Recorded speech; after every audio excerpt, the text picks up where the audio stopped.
Yo mama is so fat. She walked by the TV and I missed 3 episodes. Oh, your mama's so nice. She baked me a pie. Your mama's so ugly.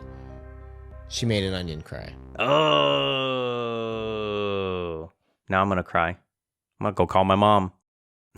Well, happy Mother's Day for those out there. Oh, happy Mother's Day. Your mama so old, she don't even get Mother's Day. Your mama's so old, her best friend was a Triceratops. So Mason and I spent the other day looking up Yo Mama jokes for Mother's Day. You should write them all on like little notes and hide them all around the house for your wife. Oh, that would be my hilarious. gosh. She gets so mad when we do Yo Mama jokes. She gets so mad. All right. Well, I guess your mom is the new hot burn at school. And then just because we're recording this just after Mother's Day, hey, this is just where I am in life. That's hilarious. I love it. Oh, to be a kid again. I know. Well, it's just like all the fun things that we loved are going to be cool again for them. You know what I mean? Like it's like retro cool. They're going to be like, there's this thing called slap bracelets. I'm going to be like, dude, I was there when slap bracelets became a thing. You can't try to like retro me with that. Like he's going to be like, there used to be this thing called Atari. I'm like, bro, I was alive when Atari came out. Oh, so good. I think I have some slap bracelets in my closet there. Mm-hmm. Yeah, there's these commercials right now where I think it's like an insurance company, but he'll just like very like bluntly just be like, research shows that nostalgia helps you remember things, and like he'll just like slap bracelet like himself, and it'll have like the company name on like the slap bracelet or whatever. Oh, that's so cool. Oh, I tell you what. I was in the dentist the other day. And I'm sitting out in the, waiting room, playing on my phone, waiting for my appointment to get my teeth cleaned and x-rays and stuff. And I heard, it must have been a fax machine, but and I hadn't heard it in a long time. It sounded exactly like dial-up. And it was like, dude. I was like, oh. And it took me back. And it was 1992. And I was, dialing into AOL to get logged into the internet. And I was like, oh, I was sitting at my Packard Bell. It just took me back because I had not heard that sound in like 30 years. It was crazy. Dude, you remember the You've Got Mail? Oh, yeah.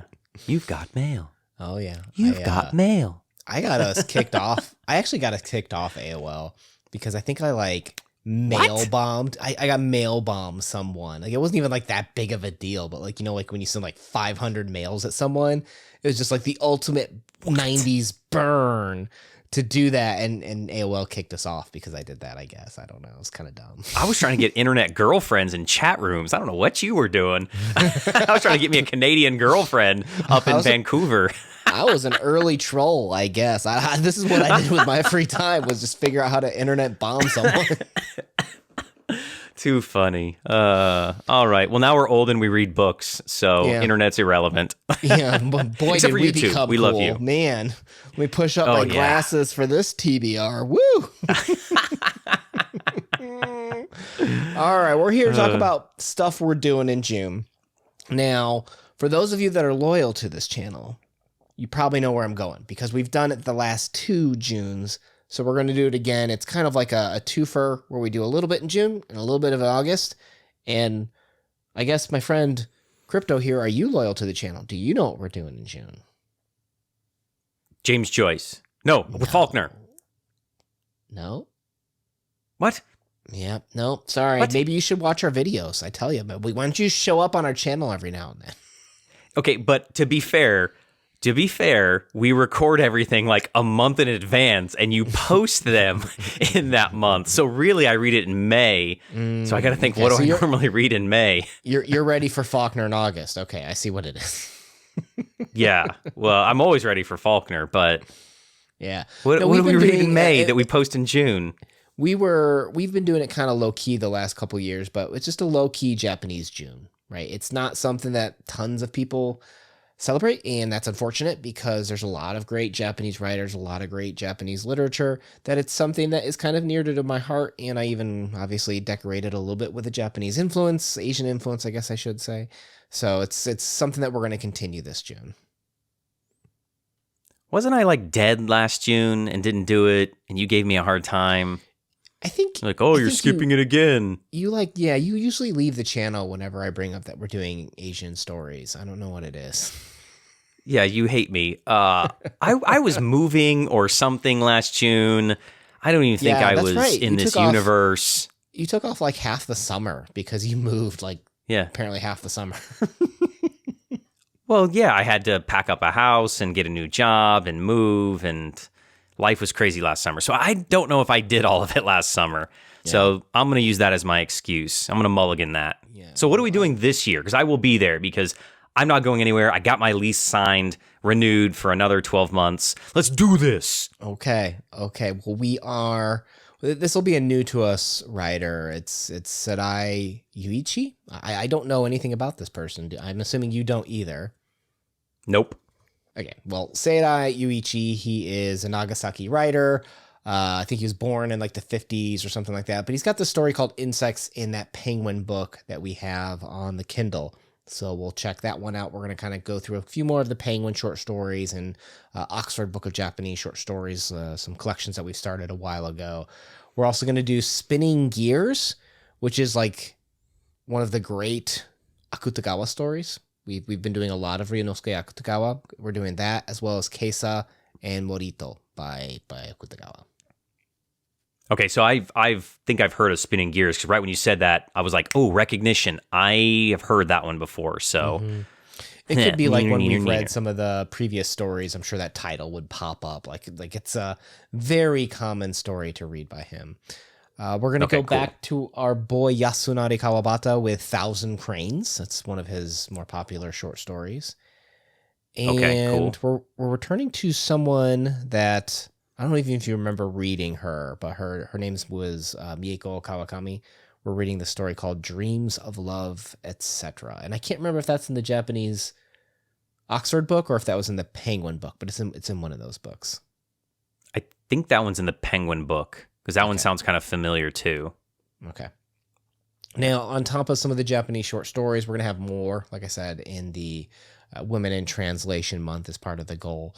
But we're also doing The Era by Nanakwame Ajay Brenya, a brilliant young writer that we've just recently discovered and looking to get more on this channel.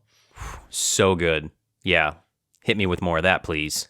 We've got 2 English poems by Jorge Luis Borges. I think you've heard of him before. Borges. Yeah, I've read a couple of his things. Yeah, he's all right. And I think you've read this. Joke, sarcasm. If anybody's new to the channel, sarcasm. And I think you've read this author named James Joyce before. He's got this short story called Ivy Day in the Committee Room. It's from this small collection called Dubliners. I don't know if you've heard of it. The Dubliners, right? the Dubs. Remember when I called it the Dubliners?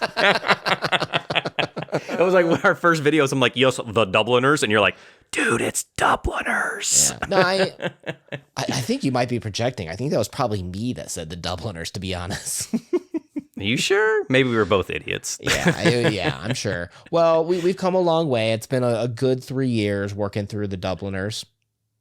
4 years this summer. The Dubliners.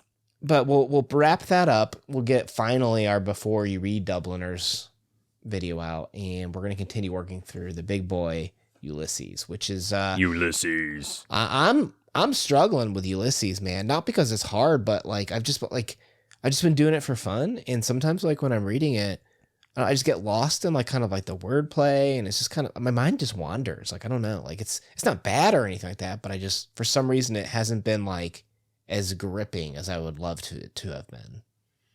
Well, let me ask you this though. When was the last time that you just read a book as what we call brain candy or a story? You just didn't break it apart, didn't dissect it, didn't analyze it. When did we read the Quality Land? Yeah. That was a year ago. That was last summer.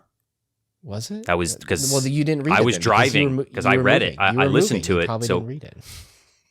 Yeah, I was listening to it. No. I was working at O'Reilly's driving, delivering auto parts.